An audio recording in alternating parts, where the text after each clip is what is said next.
One way to change our genes is to make new ones, as Craig Venter has so elegantly shown. Another is to change our lifestyles.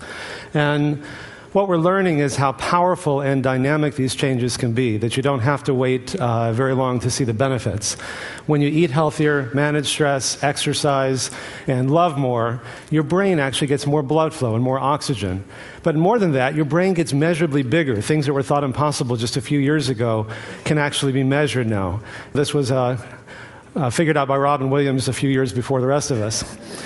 Now, there's some things that you can do to make your brain grow new brain cells. Some of my favorite things like chocolate and tea, blueberries, alcohol in moderation, stress management, and cannabinoids found in marijuana. I'm just the messenger.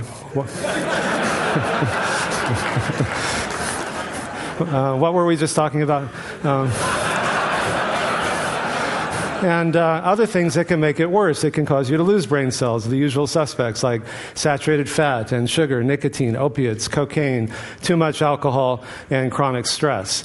Your skin gets more blood flow when you change your lifestyle, so you age less quickly. Your skin doesn't wrinkle as much. Your heart gets more blood flow. We've shown that you can actually reverse heart disease, that these clogged arteries that you see in the upper left, after only a year, become measurably less clogged. And the cardiac PET scan shown in the lower left, the blue means no blood flow.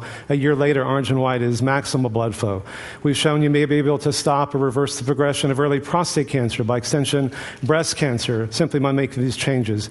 We found that tumor growth in vitro was inhibited 70% in the group that made these changes, whereas only 9% in the comparison group. These differences were highly significant. Even your sexual organs get more blood flow, so you increase sexual potency.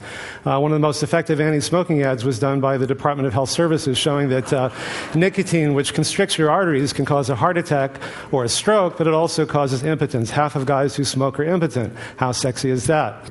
And we're also about to publish a study, the first study showing you can change gene expression in men with prostate cancer. This is what's called a heat map, and the different colors, and along the side on the right are different genes.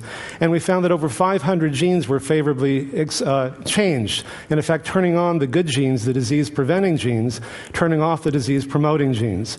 And so these findings, I think, are really very powerful. They're giving many people new hope and new choices. And companies like Navigenics and DNA Direct and 23andMe that are giving you your genetic profiles are getting some people a sense of, gosh, well, what can I do about it? Well, our genes are not our fate, and if we make these changes, they're a predisposition, but if we make bigger changes than we might have made otherwise, we can actually change how our genes are expressed. Thank you.